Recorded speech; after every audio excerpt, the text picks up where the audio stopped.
ಮಂಗಳೂರಿನ ಖಾಸಗಿ ಹೋಟೆಲ್ನಲ್ಲಿ ಯುವತಿಯ ಮೇಲೆ ಆಕೆಯ ಹಳೆಯ ಸ್ನೇಹಿತ ಮತ್ತು ಅವನ ಗೆಳೆಯರು ಹಲ್ಲೆ ನಡೆಸಿದ ಪ್ರಕರಣಕ್ಕೆ ಸಂಬಂಧಿಸಿದಂತೆ 3 ಆರೋಪಿಗಳನ್ನು ಬಂಧಿಸಲಾಗಿದೆ ಅಂತ ನಗರ ಪೊಲೀಸ್ ಕಮಿಷನರ್ ಎನ್ ಶಶಿಕುಮಾರ್ ಹೇಳಿದರು. ಇನ್ನು ಬಂಧಿತ ಆರೋಪಿಗಳನ್ನು ಬೊಕ್ಕಪಟ್ಟಣದ ತ್ರಿಶೂಲ್ ಸಾಲ್ಯಾರ್, ಕೋಡಿಕಲ್ನ ಪ್ರಶಾಂತ್ ಪೂಜಾರಿ ಮತ್ತು ಅಶೋಕ್ ನಗರದ ಧ್ಯಾನೇಶ್ ಎಂಬಾತನನ್ನ ಬಂಧನ ಮಾಡಲಾಗಿದೆ. ನಗರದ ಕಾಲೇಜೊಂದರಲ್ಲಿ ವ್ಯಾಸಂಗ ಮಾಡ್ತಾ ಇದ್ದ ಯುವತಿ ಆರೋಪಿ ತ್ರಿಶೂಲ್ಗೆ ಇನ್ಸ್ಟಾಗ್ರಾಂನಲ್ಲಿ ಪರಿಚಯವಾಗಿದ್ಲು.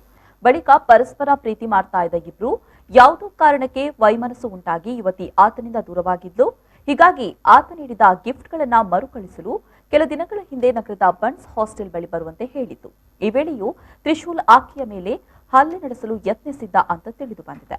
ಇದಾದ ಬಳಿಕ ಆಕೆಯ ಮೇಲೆ ದ್ವೇಷ ಸಾಧಿಸಿದ್ದ ತ್ರಿಶೂಲ್ ಜನವರಿ 30ರಂದು ಹೋಟೆಲ್ನಲ್ಲಿ ಯುವತಿಯು ಸ್ನೇಹಿತರೊಂದಿಗೆ ಆಗಮಿಸಿ ಬರ್ತ್ಡೇ ಪಾರ್ಟಿ ನಡೆಸ್ತಾ ಇದ್ದ ವೇಳೆ ಸ್ನೇಹಿತರೊಂದಿಗೆ ಆಗಮಿಸಿದ್ದ ಈತ ದಾಳಿಗೆ ಯತ್ನಿಸಿದ್ದಾನೆ.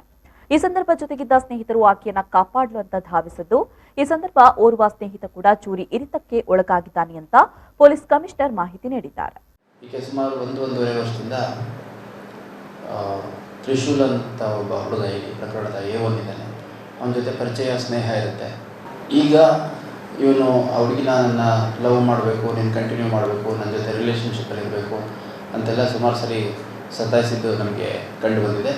ನಂತರದಲ್ಲಿ ಇದೆಲ್ಲ ಬೇಡ, ನಮ್ಮ ಫ್ರೆಂಡ್ಶಿಪ್ಪು ಬೇಡ ಅಂತಂದು ಇವನು ಕೊಟ್ಟಿದ್ದಂಥ ಕೆಲವು ಗಿಫ್ಟ್ಗಳನ್ನ ವಾಪಸ್ ಕೊಡಲಿಕ್ಕೆ ಅಂತಂದು ಬನ್ಸ್ ಹಾಸ್ಟೆಲ್ ಹತ್ರ ಕರೆಸ್ಕೊಂಡು ಅವನಿಗೆ ಗಿಫ್ಟ್ ವಾಪಸ್ ಕೊಟ್ಬಿಟ್ಟು ಮತ್ತು ನನಗೆ ಕಿರಿಕಿರಿ ಮಾಡಬೇಡ, ಕಿರಿಕಿರಿ ಮಾಡಿದರೆ ನಮ್ಮ ಪೇರೆಂಟ್ಸ್ಗೆ ಹೇಳಬೇಕಾಗುತ್ತೆ ಅಂತಂದು ಹೇಳ್ತಾಳೆ. ಅಲ್ಲೇ ಇವನು ತುಂಬ ಸಿಟ್ಟಾಗಿ ಅವಳ ಹತ್ರ ತಪ್ಪಾಗಿ ಅನುಚಿತವಾಗಿ ನಡ್ಕೋತಾನೆ. ಮತ್ತು ಚಾಕುವಿನಿಂದ ಅಲ್ಲೇ ಅವಳಿಗೆ ಹಲ್ಲೆ ಮಾಡುವಂಥ ಪ್ರಯತ್ನ ಕೂಡ ಮಾಡ್ತಾನೆ, ತೋರಿಸ್ಬಿಟ್ಟು ನಿನ್ನಂತೂ ಜೀವಂತ ಬಿಡಲ್ಲ ಅಂತಂದೆಲ್ಲ ಬೆದರಿಸ್ತಾನೆ.